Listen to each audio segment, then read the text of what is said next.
Good morning and welcome to another week of In the News with Sapphire Gray. Today is the 19th of July and we're nearly through another month in this wonderful year of revitalizing and getting back to the norm. Today is the official lockdown period is now off on the 19th, which is good for most, and some may be still faring, but hey ho, I hope you have a lovely day. And I'm joining you today in the celebrations of everyone trying to get back to somewhat normal. But in the news today, I've got some great pieces to share with you. Remember, our news is on Mondays at 8 a.m. every Monday morning, and I'll be sharing news industry pieces that I found interesting that I want to share with you in regards to the property sector or finance, letting, or housing sector, or new government legislation. I'll bring this to you every week. If you have any questions, please don't forget to allow StreamYard so that I can see your name and say good morning. I would love to say good morning to you all. Good morning, Catherine. Lovely to see you again. Thanks for joining us. And once you allow StreamYard, I can say good morning to you all, and I can then take all your questions as well. So if you have any questions, don't forget to share it with me. I would love to hear all your questions. Good morning, Maureen. Lovely to have you here. So let's get started. I'll start with a new piece on auctions. The controversial modern method of auction claims consumers' confidence. So the largest player in the modern method of auction sections says there is a growing consumer confidence in the way of the system's operations. I Am Sold says it sold over 400 millions worth of properties sold for agencies and their clients in the first half of this year, 2021. In that period, an average of 42% of properties sold over their reserved prices. Why would you think that lots of properties are being sold over the reserve prices? Share with me. It also says it's passed over a monthly average of 1.5 million in fees to estate agents partners using the I Am Sold system in the first half of this year.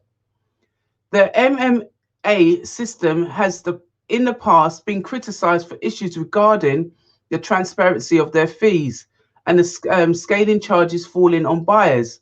One former estate agent has set up a website with an aim to assisting buyers who have grievances about the MMA system. However, providers of the MMA insist the sector is now more transparent, which is good. And Jamie Cook, managing director of I Am Sold, says any of the agency claims that are provocatively choosing the modern method of auctions, something which has been growing over time, but has certainly accelerated in the last 12 months. Well, of course, if we can't actually get to go to the live auctions, online is the best option. Not that they didn't have it in place before, they did. But what was happening is that people were going into the auction rooms, which was really good. But now that we had several lockdowns, a lot of people had moved to online to sell properties. And because we had a stamp duty holiday, there was a lot of people then coming into the market and taking advantage of that. So, yeah. And Catherine says it's demand is higher than supply. I totally agree. There isn't enough supply. There isn't enough housing out there. And a lot of people are now buying over the reserve price to get their property that they want. And also the speed at which they can progress, they said, sales have proven extremely attractive to buyers and sellers who are able to complete their sales within a 56-day period. Now, who doesn't want to complete fast? When you're purchasing a property, you don't want to be waiting months to actually buy your home. You want to complete very quick. And doing it through auctions allows you to do this. So 56 days is really good. And then that coupled with a 95% success rate as well. So if you put it through auction and you're seeing that the rates of success of you selling that property is at 95%, then why wouldn't you use that method? It says consumer confidence and awareness of auctions has boosted the number of total bids they've received this year, over 27,000, nearly 3 times as many as in the same period last year and in 2019. This supports our agency's network to feel confident when recommending auctions to their clients, particularly in the current market. I always recommend auctions as another method of selling your property. It is quick, it is instantaneously instant. When you get somebody looking at your property and then bidding on it, you know potentially that property is going to sell if you haven't got a heavy reserve at the top end of it. So in avenues, property strategies. Now I talk a lot about property strategies, and I do this a lot in my membership groups as well. And the property strategies that I have not an issue with, because a lot of people have done really well in controlled property strategies, and that simply could be your rent to rent, your rent to HMOs, your rent to service accommodations. But in this instance, last week, we saw on the 15th of July on Channel 5, there was a report for scam landlord. A London land agent was exposed on TV last week over the rent to rent scandal, what turned out to be a sham guaranteed rent scheme.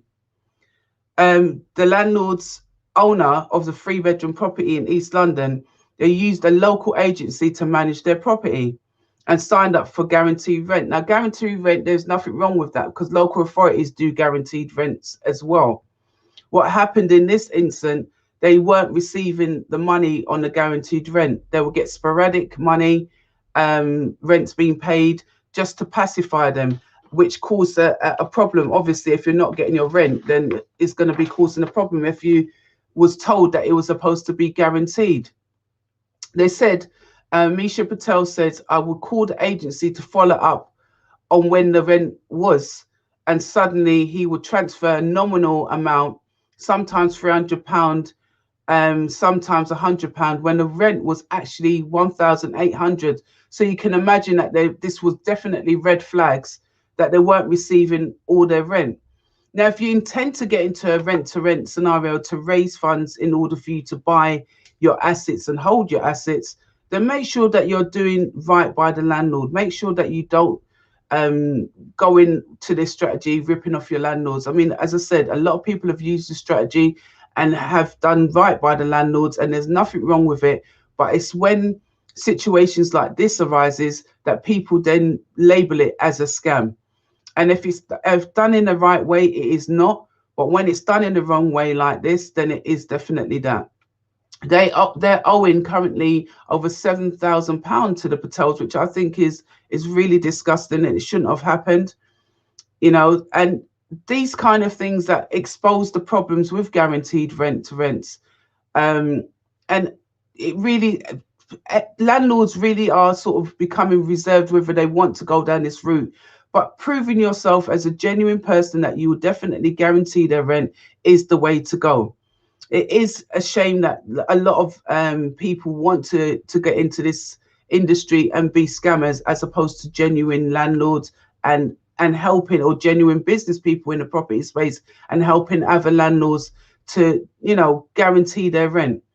If you want to watch the program, it's on Channel 5. It aired on the 15th of July and it was at 10 p.m. It's a good watch, and it also shows what not to do if you are getting into the rent-to-rent space.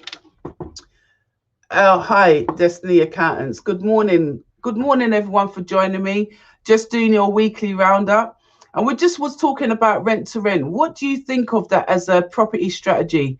Do you think that it's a good property strategy to guarantee rent? Or do you think that, you know, you should just buy the asset? What do you think? Give me your thoughts. The strategy is called rent to rent, and that's basically where you take the property from the landlord and guarantee the landlord back the same amount of rent that he requires. In this situation, it was the landlord, Mr. Misha Patel, wanted 1,800, and they was not paying the landlord that amount at all. And what happened, is that they were just paying sporadically and not paying at all. So they were collecting the rents but not passing that on to the landlord. So if the landlord wanted 1,800 and you was collecting 2,500, the difference between that was yours, outside of paying the bills for the property, and the rest of it should have gone to the landlord. And as I said, there's many of people that I personally know have gone into the rent to rent space and have done fantastically well, and and been really good. But in this situation, they was not. The TV show that I'm talking about is it's the prospects of, let me tell you what the show was called on his program, Evicted, Nightmare Tenants, Slum Landlords. That's what the program was, and it's on Channel 4. You can watch the replay on it on the 15th of July. That's when it was aired at 10 p.m. on Channel 5. The program again is Evicted, Nightmare Tenants, Slum Landlords. And it's a good watch. So have a watch of that. Maureen says, rent to rent is a good source of income. Yes, it is a good source of income if you do it right. You're welcome. If you do it right, it is a good source of income, but you have to make sure you do it right, because you're doing right by the landlord and you're doing right by yourself as well. And it helps to give you respect, and people then look at you and saying you're ethical and I would like to work with you. And then when you ask for someone to give you a referral, they're willing to give it to you because they know that you've genuinely been working with them in the right way. But always make sure you do your due diligence. Catherine would like this one. And make sure that you always do right by your landlords, and not only your landlords, do right by your tenants. Catherine says it would be difficult to be trusted if there's a lot of scammers. For me, it is a lot of work to maintain. Absolutely. And you've got to go into the property strategy that you like, that you can maintain, and that it's going to be easy for you to do. Don't go into something that is going to give you a headache. I don't ever recommend someone. Always make sure that you do your work before going into investments, and making sure that you know what you're getting into works for you. Would be a good way to build finance, Maureen says. Yes, absolutely would be a good way to build finance. And that's why I said I don't knock doing controlled properties, because it is a good way to get your money, then to reinvest into a property of your own. Then you can start your own journey and buying your first asset, investment asset. So I don't knock it. But as I said, be ethical when you're doing it. Make sure that you got all your legal paperwork with your landlord, and that you build that trusting relationship, because who knows, that landlord could have several properties and just testing you on one property. And if that's the case, what you're biting the hand that is actually feeding you. So try not to do that. Try to be really good and be, as I keep on repeating, be ethical, and make sure you've got a contract in place to protect not only your landlords, but to protect yourself as well. So everything is written down, and that when you're doing something like rent to rent, everyone's what they're supposed to get and receive, and what's supposed to happen next. So in avenues, who's ever gone to the beach and seen those lovely beach huts, all colourful, lined up across the beach? Who's ever seen those? Well, I'm going to share with you some news about the do's and don'ts of beach hut investments. Britain is facing, as you know, a staycation surge. It is unsurprising that the beach huts has become very increasingly hot properties. Beach huts have become a seaside staple, and we all know that. I've seen beach huts going up for 100,000, which I couldn't believe it was just a beach hut where you could just put your toe in there. But hey ho, each to their own. But due to the increase in popularity, a beach hut could be a savvy property investment. So investors need to know what to look for when dipping their toes into the waters of beach hut investments, as more investors will look to see how they can benefit from beach hut boom. Money.co.uk, Vicky Gunn, owner of Miller's Beach Huts, have teamed up to create their new Beach Hut Britain report. Their study gives expert advice on the do's and don'ts of beach hut investing. But buying a beach hut that that's too far away is not a good thing to do. Across the board, when it comes to property investing, location is always a key factor, and the beach hut aren't the exception to the rule. Investors need to think about how far the beach hut is from their own home and how much time they will be able to spend there, and also to consider how long it will take to travel to their property if any issues should occur. Investors need to think about where they would be willing to travel to. For example, they might adore a particular beach, but that would be, are they willing to travel up to 2 to 3 hours to get to that particular beach? So always think about distance when you're looking at investments, especially in this beach hut. You may like to go to Brighton, but then you may live in Manchester. That's like a 6-hour drive, if not more, to just come down to a beach hut in things. So always consider beaches within a radius of where you're living that is easy to get to, and any problems with it, you can actually get to it very quick. The idea of having a beach hut at the front row of the beach is imperative for safety. But their huts tend to bring with them the lack of privacy by passers-by. But they really do look good, and children love to bring their pets. So consider the second or third row if you've got pets as well. So beach hut investors who catch a tan, maintaining privacy, should also think about the private verandas, which are perfect for sunbathing. So when you're looking at doing a beach hut investments, do think about the extra cost that could go with that as well. There are usually two ways of purchasing a beach hut, and buyers need to understand the financial responsibilities. The first option is to purchase a beach hut outright. This can cost you an annual license fee of around £200 to £1,000 and paid to the landholder, and sometimes the landholder is the local authority. Or you can do a private landholder. This type of beach hut usually incurs an additional payment transfer fee of £350 to £17,000. The extra costs do not stop there. Buyers going down the route also need to pay HMR revenue and customs, who individual rates UK beach huts for non-domestic rates. Those costs can be reduced if buyers claim small business rate relief. This tends to start around £180. So there's a lot of costs associated with owning a beach hut. A second option is leasing a beach hut. The owner takes on the responsibility of external maintenance, and leases usually are around £600 to £1,000 a year. So when you're looking at this, think about the financial implications as well. Investing in a beach hut can be very lucrative because it's exclusively, which is, makes a higher demand. As we were just talking about, when you're looking at property, you've got to see whether the demand is there, and especially in the location that you have it.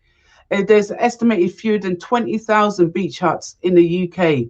So this can give the investor definitely a bargaining power. So when you're looking at doing a staycation, are you looking at beach huts? Are you looking at caravan sites? There's loads of different investments you can do, and rent out your space as well, so that you can actually get back money. There's no point in having an asset like that and not being able to utilize the asset to give you a good return on investment. So who's going to be using a beach hut or caravan this year, or even a tent? Who's going camping to do a staycation? Share with me if you're doing a staycation and what you are doing. Would love to hear that. So in avenues, letting. How much does a physical viewing cost letting agents? So a supplier of virtual viewings claim each property physically viewing costs £233 for an agent's time on average. And that's without fuel and other charges. UC Homes says that based on the average agent's earning of £34,583, a 1 hour viewing plus 20 minutes of travel means that a physical viewing total cost of £22.17 plus the typical 1.8 on petrol fuel journey between the office and the property. The company then claims that with 10 viewings per property, the total cost is 233 per sale. So Simon Dempsey, in charge of the marketing for the firm, says there is no further version of the property market that will see the physical viewing process be completely replaced. And home buyers are always going to want to the fine tooth, go in there and inspect the property with a fine tooth comb and look at what they're actually buying. So you can't just do accept virtual. People are still going to want to view properties. But yes, it is leveraging a cost onto the letting agents when they have to go out for each of those viewings, being it petrol and in time as well, because it is part of their job and it's part of them going out to view these properties. But it does take time. But however, estate agents spend a considerable amount of time and money conducting initial physical viewings, and that could be replaced by guided virtual tours. Do you think what do you prefer, live viewings to go and see a property or a virtual tour? Share with me. I actually don't mind both. If I like a property, I like the option to view it, and then if I really like it, then I will really go to the property and then be able to do the physical tour, because then I will see things that I wouldn't have seen on the viewing, on the virtual tour. Because sometimes when they do a virtual tour, they don't go up onto the roof trusses, they don't look on the ceilings, they show you the prettiness of the place. And even if it's a dilapidated place, they try to angle the camera where, it looks really good on camera. And for me, that misses the trick, because if there's a big airline crack on the outside, they're not going to show you that.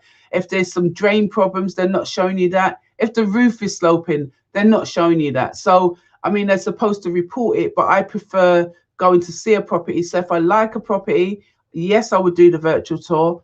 But if I really like it and want to put an offer in, I'd actually physically go and see the property. So I know exactly what I'm buying, because it still feels like I'm buying blind. And it's not like I haven't bought blind before. I have, but in these different cases, case by case, I would definitely make sure that I get a viewing in if I'm got my sights on to purchasing that property.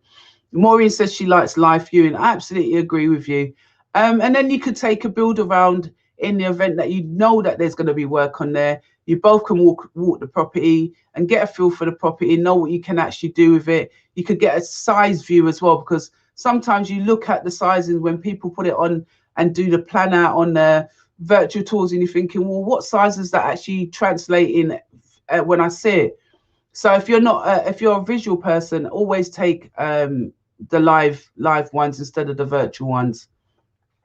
And it's really good to do that as well for various other reasons. You can actually see what you're buying. And yeah, Catherine says the same thing. She prefers a physical tour. Share with me why. Why do you like to go to a live property? What makes you want to go live to see a property? Because it's always, people have different reasons why they actually go out and see a property live. And I would like to know why do you prefer going out live? That'd be nice to know. My reason is because if I'm buying it, I want to make sure that I'm buying a property that is not going to break down on me or disintegrate on me as soon as I bought it. Then it's just disappeared because I didn't do my homework. But if virtual was the only thing I would do, it would be nervous to buy without physical viewing. More details. Agree with you both. More details is a good one, because you then get to see a lot of things. I always say stand across the road if you want to see what the roof line is like. Go inside, look for cracks, go in each room, take pictures. So you're doing your own virtual tour in that property, so you can write down all your notes, what you need to get, what you feel that you would need to repair, what the cost of those repairs could look like. And as I said, you could take along a builder with you as well. So in avenues, why work? House values rises more than salary in much of the UK. Over a fifth of properties have risen in value by more than the average salary, according to the calculations made by Zoopla. The portal says that there is 4,635,000 of private properties in the UK that has rose in value more than 30,500 on average, so on average salary. Homes in the southwest are more likely to be earning more than the average salary in the region. In the past 12 months alone, 29% of homes in the region increased in value by more than the average regional salary, which for the part of the country currently stands at 29,000. Homes in the southeast are the second highest top earners compared to the average salary. 28% of the properties increased in value by more than the average regional salary of 32,900 over the last 12 months. Now, over the last 12 months. So London, which may have expected to come up top, came third in that list due to the higher than average salaries earned in London. Nearly a quarter of the homes in the capital went up more than the average London salary of 37,300 in the past year. Despite homes in the north of England and Midlands rising less in the monetary terms than their south east counterparts, the lower house prices in the regions and pace of house prices growth means that a notable proportion of homes are still rising at a higher level than local salary. I mean, what do you think about this?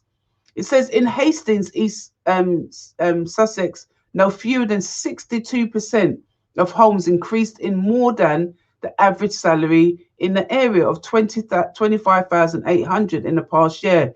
These figures are 60% higher, which is, I mean, how can the house prices raise more than in your salary? It becomes unaffordable.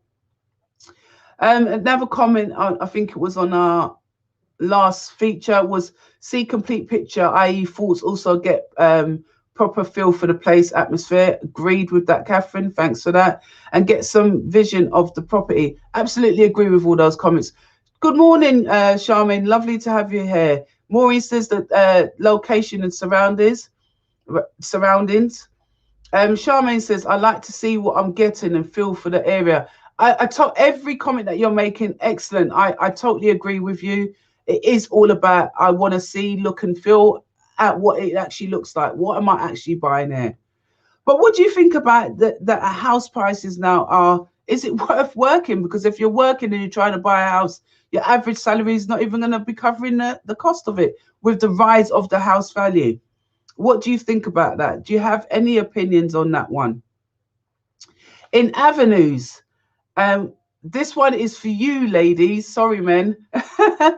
But I've always been advocating for women to get into investments, and I'm very strong in it. And all my business is about women getting into property investments because I believe that they shy away from making those big, bold moves into doing things that is out of their comfort zone.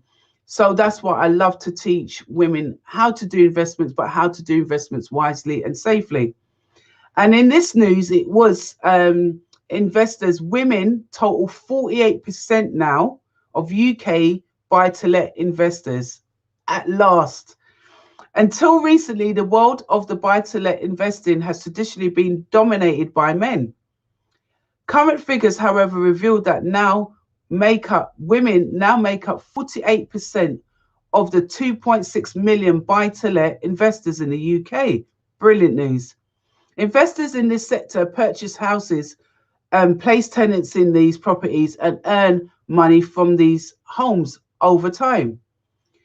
During the most recent tax year, the number of residential property landlords who are women increased to 1.25 million from 1.2 million in 2020.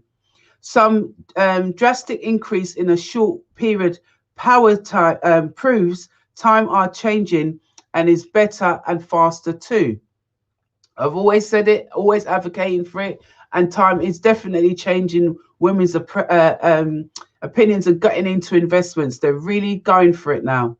Recent statistics gathered by Ludlow Thomas showed that women's income increasing almost twice as fast as men at 27% comparison to the 15% in the last 5 years, now states that women, with the gender pay gaps proving a long-term issue, these recent statistics are positive and demonstrates progress in the property industry. So why buy-to-let investments are appealing? London estate agent Ludlow Thomas observes that compared to some assets, buy-to-let investments has become and has always been the most popular choice among female investors. Bitcoin, one of the most popular cryptocurrencies in investing, only accounted for 15% of female traders, while 44% of investors in stocks and shares and ISAs were women. Buy-to-let investments offer many benefits compared to the other asset class. These types of investments offer a relatively transparent business model and has a low price volatility. It also has a history of regular payouts, which is particularly helpful during the times of financial stress and uncertainty. Another advantage for that investors who value saving time will cherish this, that they do not require in-depth knowledge of a company's accounts. So what do you think about the buy-to-let market, and what do you think about women getting into buy-to-let market? What has made you, if you're an investor or getting into it, want to now get into it? Share with me in the comments. It's definitely the housing market is currently thriving and people are always needing homes, which I've always said, if somebody needs homes and you can provide a home, then it's a marriage made, isn't it? Because at the end of the day, you're providing a service, and if you're providing a good service, then you're always going to have people wanting to rent from you. So it's a safe bet to get into property investments in the buy-to-let market. And for example, buy-to-let properties in the cities such as London and Oxford have secured great financial benefits among the UK investors. By investing in the right buy-to-let properties, that is our reputable cities early on, you might have just hit the jackpot long term. So always look at investments as long-term profits rather than short-term gains. If you're doing a flip, that's a different strategy, and that's in a different stratosphere. So that's something you have to look to. But if you're looking to hold your assets, definitely look at the buy-to-let market, holding it, renting it out over a long period of time and being able to cash out at the back end of that. Women's income from buy-to-let investments has dramatically increased to 16.1 billion. And let me repeat that. Women's income from buy-to-let investments have dramatically increased to 16.1 billion, according to Ludlow Thomas. Women have now received 44% of the income from buy-to-let investment, 16.1 billion of a total of 36.4 billion in income. This is a 27% increase since 2014-15, up from 12.7 billion. Yeah, I mean, you could see definitely that there's a definite increase. Women are really going for it now, and I applaud you all for doing this.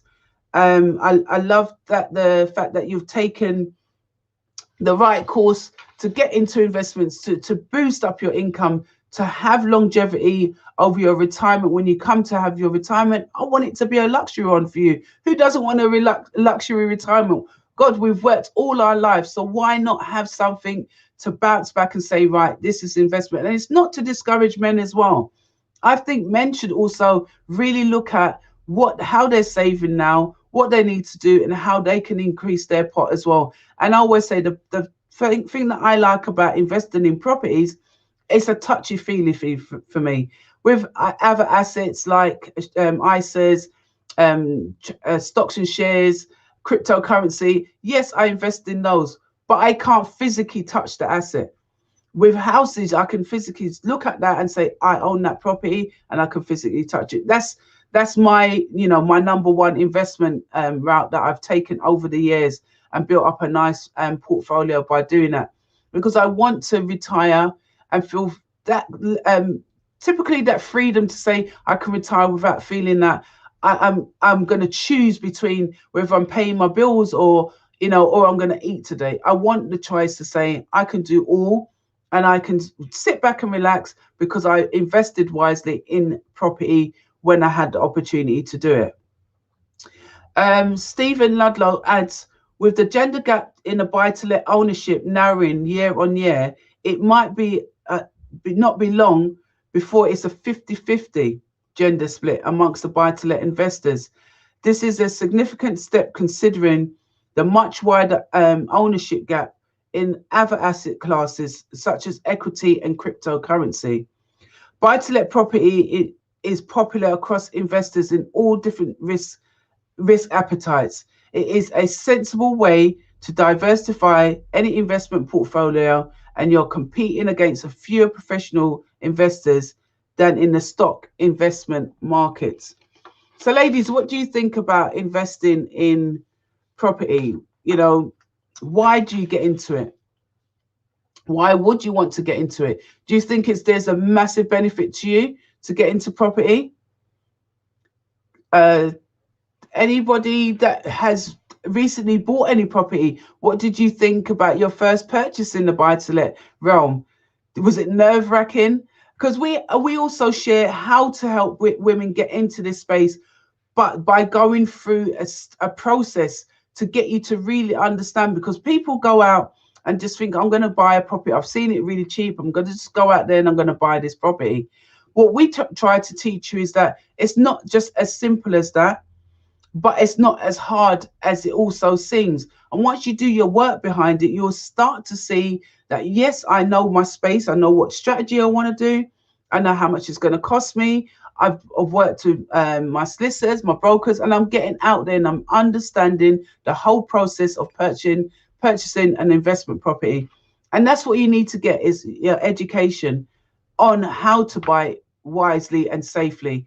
But there's a business side behind it. It's not just buying this house and fixing it up and doing all this prettiness and this interior design. It's also about looking at the property from an investment standpoint.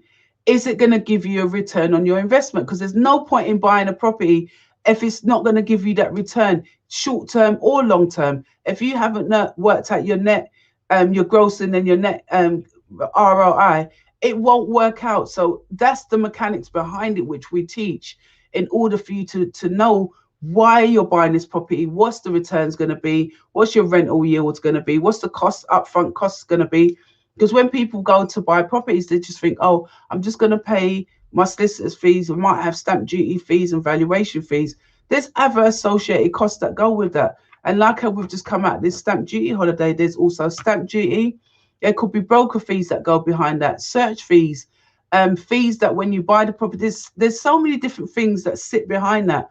And if you don't know what they are, you're going in with a lump sum of money, but then that money gets eaten up because that gets ate up by fees. So if you really want to know about how to get into investments, I'm happy to take my time and share with you. You can contact us at contact@savvywomen.co.uk and I'll impart. And we've got a 10-point list as well. If anyone would want that of how to buy safely, I'm happy to share that with you as well. So in the last bit of news, we're talking about our supermarkets. There's a warning to John Lewis: rental homes could destroy your reputation. Supermarket chains like John Lewis and banks like Lloyd's, as we recently learned, are getting into the buy-to-let space. Both entering the private rental sector as a large-scale landlords could end up destroying their actual reputation. That's the view of tax and advisory firm Blink Rothberg. Heather Powell, a partner of the firm and head of the property, says many retail groups who have invested in property have surplus properties and are considering what they can do with these properties. Disposal to a developer is a simple option, but building homes on surplus sites, which will generate a reliable future income stream, is a very attractive and could guarantee future for the business. Many retailers are looking at recent headliners and asking, is it time to become a landlord? She adds, an increase in quality homes available for long-term rental is welcomed. However, new landlords need to be aware of the challenges of renting homes. The legislation governing the rental of UK properties has become increasingly complex. New entrants to the market need to consider whether they employ an in-house team or outsource the management of these properties. The factor and factor in the cost of this works with considering whether becoming a landlord is rather simple or not. I mean, what do you think about these big groups like John Lewis's and Lloyds Bank becoming landlords? Do you think it's a good idea? Do you think it could actually potentially ruin their reputation? You know, an example of this strategy, they went on to say, are already in the public domain.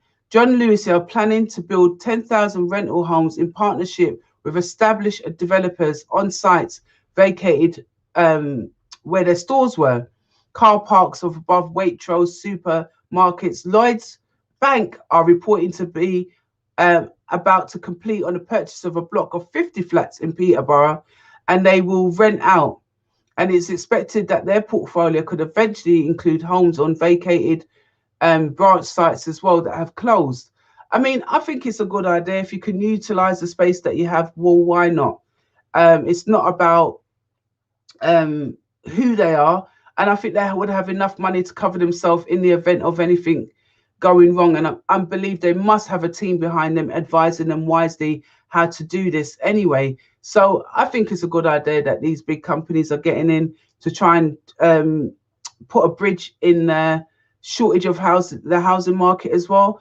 I wish them all the success, and I always believe that anybody getting into the space, they've done their due diligence as well and seen that there is a gap, there is a need, and there is demand for it. So why not go for it?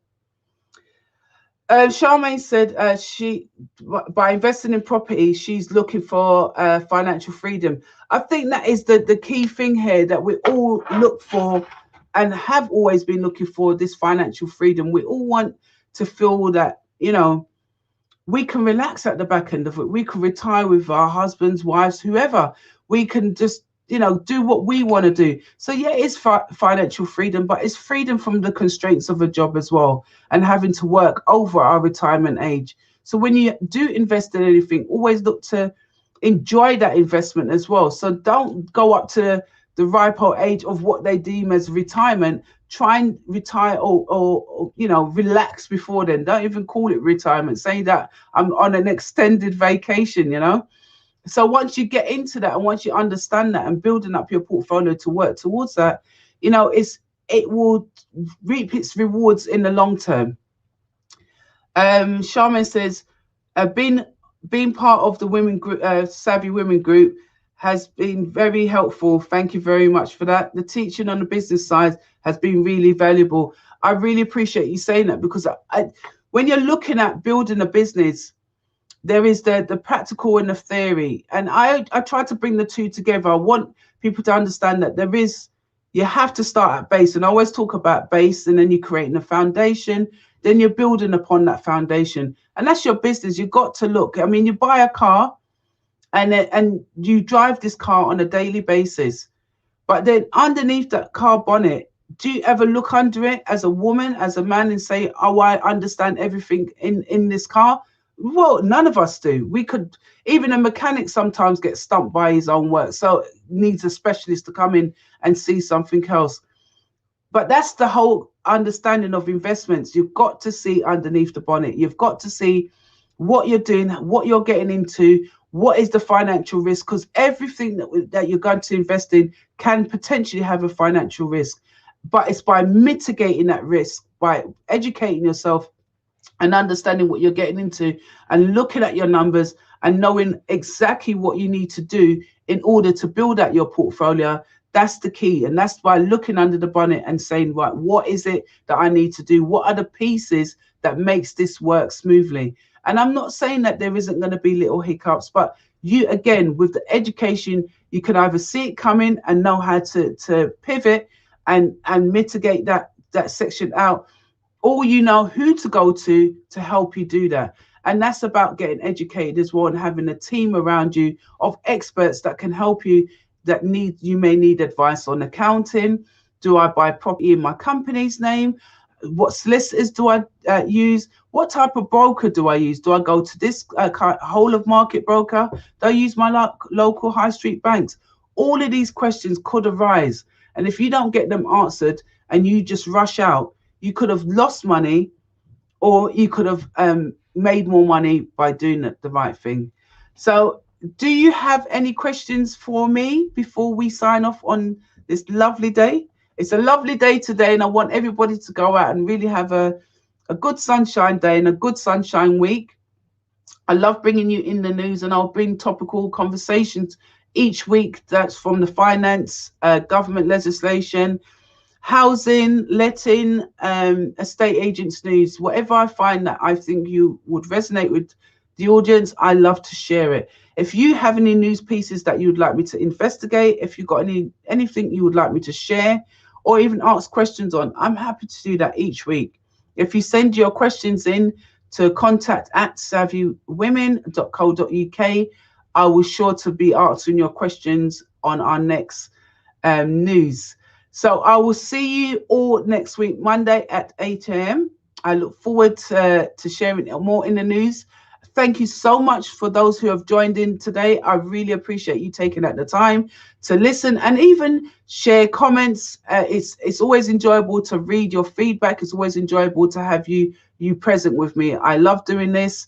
I enjoy it because I get to share news and keep you up to date with what's happening out there. I look forward to seeing you all next week. You all have a lovely, savvy week, a sunshine week. Enjoy the sun, be safe in the sun, and be safe overall. I'll see you next week. Thank you for joining me.